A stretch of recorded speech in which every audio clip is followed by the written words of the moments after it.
فصل دل کی صفائی۔ اے عزیز، یہ سب جو بیان ہوا ہے اس سے اصل آدمی کی بندگی تجھے معلوم ہوئی۔ یہ بھی معلوم ہوا کہ صوفیوں کی کیا راہ ہے۔ تو نے سنا ہوگا کہ صوفی کہتے ہیں کہ علم اس راہ میں آڑ ہے، اور تو نے اس سے انکار کیا ہوگا، تو انکار نہ کر، صوفیوں کا یہ کہنا حق ہے۔ اس واسطے کہ محسوسات اور محسوسات کے علم کے ساتھ اگر تو مشغول رہے گا تو یہ شغل اس حال سے پردہ اور حجاب ہوگا۔ دل حوض کے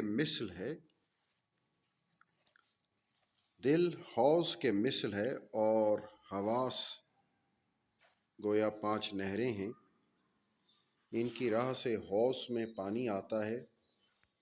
اگر تجھ کو منظور ہو تو حوض کی تہ سے صاف پانی نکلے، تو اس کی یہ تدبیر ہے کہ باہر سے آیا ہوا پانی جو حوض میں ہے، اس پانی کے سبب سے جو کیچڑ ہوگی اسے بالکل حوض سے نکال، اور سب نہروں کا راستہ بند کر کے حوض میں باہر کا پانی نہ آئے، اور حوض کی تہ کو کھود کر صاف پانی اس کے اندر سے نکلے، اور حوض جب تک باہر کے پانی سے بھرا رہے گا ممکن نہیں کہ اس کی تہ سے پانی نکل سکے۔ اسی طرح باہر والے علم سے جب تک دل خالی نہ ہو لے تب تک وہ علم جو دل کے اندر سے پیدا ہوتا ہے نہ پیدا ہوگا۔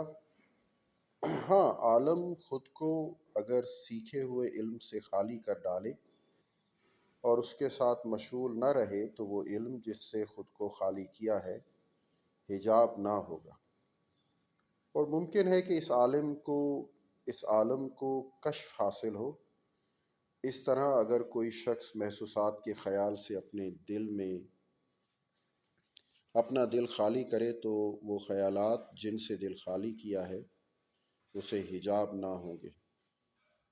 اور حجاب کا سبب یہ ہے کہ مثلاً جب کسی شخص نے اہل سنت کے اعتقاد سیکھے اور گفتگو اور مباحثہ کے لیے جیسا چاہیے اس کی دلیلیں بھی سیکھیں، خود کو بالکل اسی کا کر دیا، یہ اعتقاد کر لیا کہ میں اس علم کے سوا اور کوئی علم نہیں، تو جب اس کے دل میں کچھ آئے گا تو یہی کہے گا جو میں نے سیکھا ہے یہ اس کے خلاف ہے، اور جو اس کے خلاف ہے وہ باطل ہے۔ ایسے آدمی کو کاموں کی حقیقت معلوم ہونا ممکن نہیں، اس واسطے کہ جو اعتقاد عوام لوگوں کو سکھاتے ہیں وہ حقیقت کا ڈھانچہ ہے۔ اصل حقیقت اور پوری معرفت وہ ہے کہ حقیقتیں ڈھانچے سے ایسی کھل جائیں جیسے ہڈی سے گودا۔ اے عزیز، تو جان کہ جو عالم اعتقاد کی تائید کے واسطے جھگڑنے کا طریقہ سیکھتا ہے اس سے کچھ حقیقت نہیں کھلتی۔ جب وہ یہ سمجھا کہ سب علم میں ہی جانتا ہوں تو یہ سمجھ اس کا حجاب ہوتی ہے، کیونکہ یہ سمجھ اس پر غالب ہوتی ہے۔ جس نے کچھ تھوڑا سا علم سیکھا تو غالباً ایسے لوگ اس درجہ سے محروم اور محجوب رہیں گے۔ جو عالم اس سمجھ کو دور کر کے اس کا علم آڑ نہ ہوگا، جو عالم اس سمجھ کو دور کرے اس کا علم آڑ نہ ہوگا بلکہ یہ کشف اسے حاصل ہوگا، تو اس کا درجہ کامل ہوگا، اور اس کی راہ میں اس شخص کی راہ سے بہت بے خوفی اور سیدھی ہوگی۔ جس کا قدم علم میں پہلے سے مضبوط نہ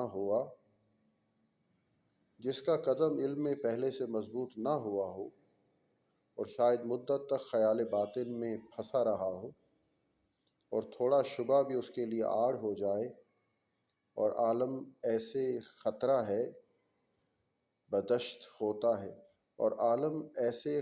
سے بدشت ہوتا ہے۔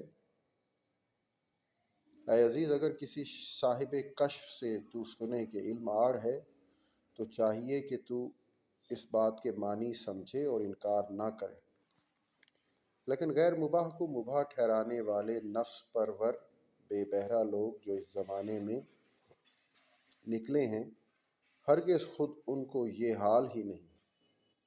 صوفیوں کی بنی ہوئی واہیات باتیں کچھ سیکھی ہیں، اور ان لوگوں کا یہ شغل ہے کہ تمام دن خود کو دھوتے ہیں، لنگ گڈڑی جانماز سے خود کو آراستہ کر کے علم اور علماء کی مذمت کرتے ہیں۔